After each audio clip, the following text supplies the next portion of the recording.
ఆ ఆలయం ఓ పురాతన ఆలయం. అందులోని శివలింగం ఇంకా పురాతనమైంది. ఎప్పుడో 1వ శతాబ్దం నాటి శివలింగం. ఆ ఆలయం శివకేశవులిద్దరి పేర్లతో వెలసిన ఆలయం. కానీ త్రిమూర్తులు ముగ్గురి ప్రస్తావనతో ఉన్న ఆలయం. ప్రపంచంలో ఎక్కడా లేని ఒక ప్రత్యేకమైన ఆకారంతో వెలసిన శివుడు. అన్నిటికంటే ముఖ్యంగా ప్రతి 60 ఏళ్లకు ఓసారి మాటల కందని, నమ్మలేని, నమ్మక తప్పని విచిత్రానికి వేదిక. ఆ ఆలయమేది, ఆ విచిత్రమేంటి తెలుసుకుందాం.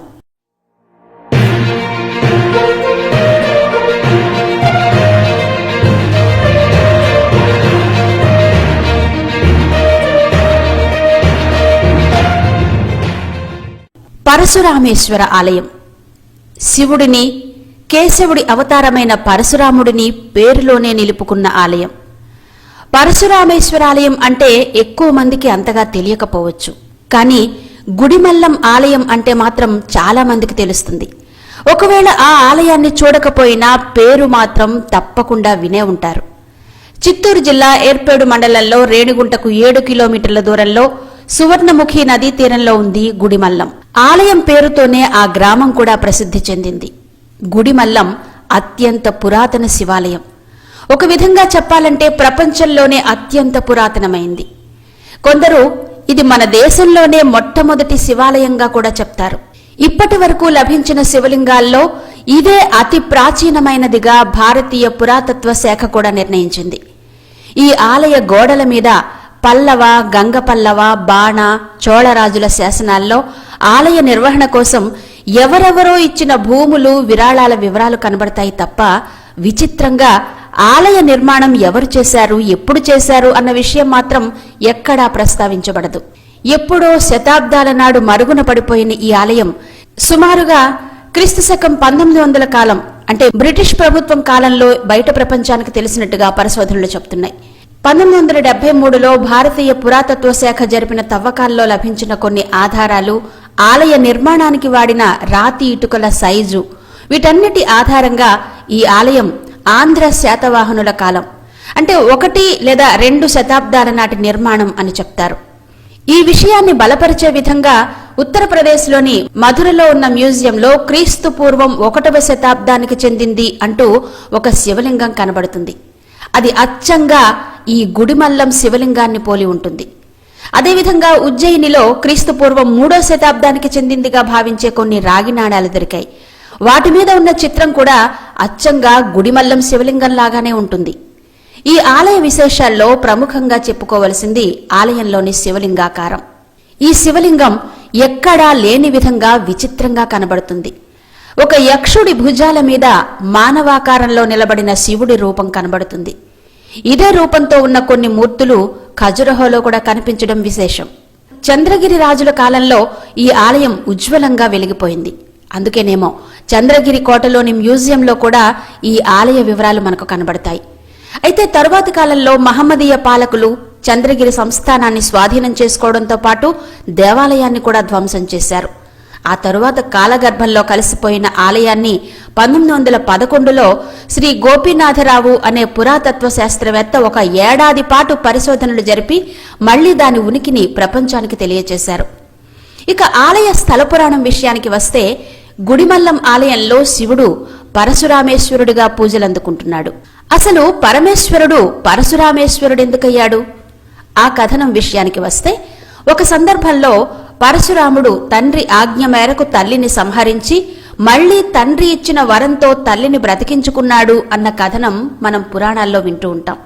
అయితే తప్పనిసరి పరిస్థితుల్లో తల్లిని సంహరించినందుకు బాధపడుతూ ఆ పాప ప్రాయశ్చిత్తం కోసం పెద్దలను సంప్రదించి వారి సలహా ప్రకారం శివుణ్ణి ఆరాధించడానికి బయలుదేరాడు పరశురాముడు. పూర్వం ఈ గుడిమల్లం ప్రాంతం దట్టమైన అడవిగా ఉండేది. పరశురాముడు తన తపస్సు కోసం అనువైన ప్రదేశం కోసం చూస్తూ ఆ అడవిలో సంచరిస్తూ తన తపస్సుకు ఇదే సరైన ప్రదేశంగా భావించి ఇక్కడే ఒక సరోవరాన్ని నిర్మించుకుని దాని ఒడ్డునే తపస్సు ప్రారంభించాడు. ఆ సరోవరంలో ప్రతిరోజు ఒకే ఒక్క పుష్పం పూసేది. ఆ పువ్వు కూడా విచిత్రమైన ఆకారంతో పాటు వింత సువాసనలు వెదజల్లుతూ ఉండేది. ఆ పుష్పాన్ని పరమేశ్వరుడికి సమర్పించేవాడు పరశురాముడు. ఆ ఏకైక పుష్పాన్ని అడవి జంతువులు నాశనం చేయకుండా కాపాడడం కోసం చిత్రసేనుడనే ఒక యక్షుని కాపలాగా నియమించాడు. ఆ పని చేసినందుకు గాను ఆ యక్షుడికి ఆహారంగా ప్రతిరోజు ఒక జంతువును, కొంత పానీయాన్ని ఇవ్వడానికి ఒప్పందం చేసుకున్నాడు. ఆ చిత్రసేనుడు బ్రహ్మదేవుడు ఉపాసకుడు. ఒకరోజు ఆ యక్షుడు పరశురాముడు పూజకు రాకముందే ఆ సరోవరంలో పూసిన పువ్వుని శివుడికి సమర్పించాడు. ఆ విషయం తెలుసుకున్న పరశురాముడు కోపంతో యక్షునితో పోరాటానికి దిగాడు. వారిద్దరి మధ్య 14 సంవత్సరాల పాటు యుద్ధం జరిగింది. ఒకరినొకరు ముష్టిఘాతాలతో కొట్టుకుంటూనే ఉన్నారు. యుద్ధం జరుగుతూనే ఉంది. గెలుపెవరిదన్నది మాత్రం తేలడం లేదు. చివరకు శివుడు ప్రత్యక్షమై వారి యుద్ధాన్ని ఆపి వారి కోరిక మేరకు అక్కడే వెలిసినట్టు స్థలపురాణం చెప్తోంది. సుదీర్ఘకాలం భీకరమైన యుద్ధం జరగడంతో ఆ యుద్ధం జరిగిన ప్రదేశం పల్లంగా మారి 5 అడుగుల గొయ్యి ఏర్పడింది. అదే గుడిపల్లం అని పిలువబడుతూ కాలక్రమేణా గుడిమల్లంగా మారింది. అందుకే ఈ ఆలయంలో గర్భాలయం అంతరాలయం, ముఖమండపం వీటికంటే కొంచెం లోతులో ఉంటుంది. అలా శివుడు అక్కడే పరమేశ్వరుడిగా వెలసి పూజలందుకుంటున్నాడు. సాధారణంగా శివాలయాల్లో మనం స్వామిని లింగ రూపంలోనే చూస్తాం.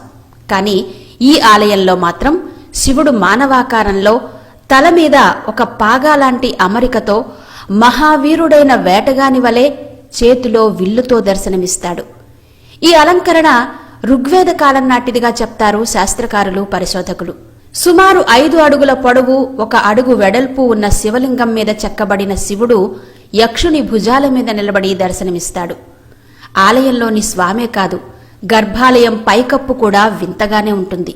గజపృష్ఠ ఆకారం అంటే ఏనుగు వెనక భాగం మాదిరిగా కనబడుతుంది.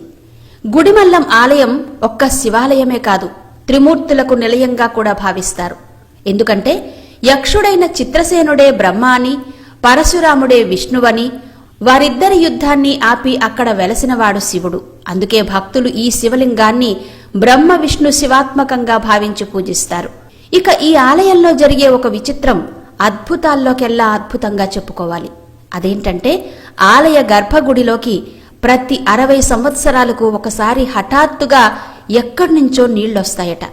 ఆ నీళ్లు 5 అడుగుల స్వామివారి శిరస్సు వరకు పెరిగి 4 గంటల్లోనే మాయమైపోతాయట. ఆ నీరు ఎక్కడి నుంచి వస్తుంది, మళ్లీ ఎక్కడికి పోతుంది అన్న విషయం మాత్రం ఎవ్వరికీ తెలీదు. అయితే కాళహస్తి సమీపంలోని స్వర్ణముఖి నది అంతర్వాహినిగా ఈ ఆలయ గర్భాలయంలోకి వచ్చి స్వామివారిని అభిషేకించి ఎలా వచ్చిందో అలాగే అంతర్ధానమైపోతుందని కూడా ఒక నమ్మకం. ఆ క్రమంలో ఈ దృశ్యాన్ని 1945లో తాము చూశామని అక్కడి వృద్ధులు చెప్తూ ఉంటారు. 2005 డిసెంబర్ 4వ తేదీ ఆలయం నీటితో నిండినట్టుగా కూడా ఆలయ రికార్డుల్లో నమోదైంది. ఈ ఆలయ గర్భగుడిని చూస్తే మనకు ఒక ఆలోచన వస్తుంది.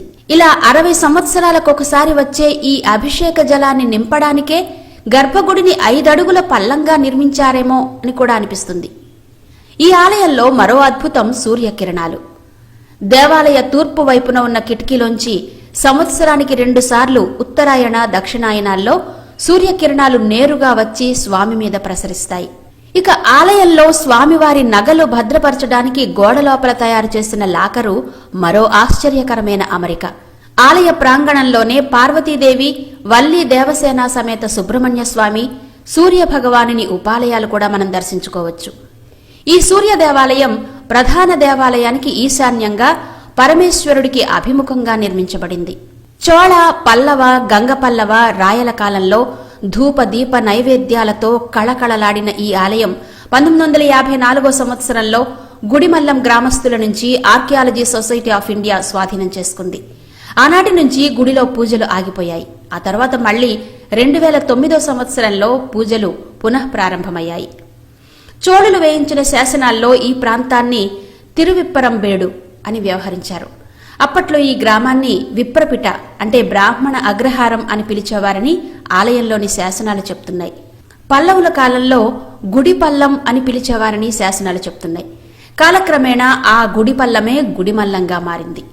ఇక ఇంత పురాతనమైన ప్రసిద్ధి చెందిన ఈ గుడిమల్లం ఆలయానికి ఎలా వెళ్లాలో చూద్దాం.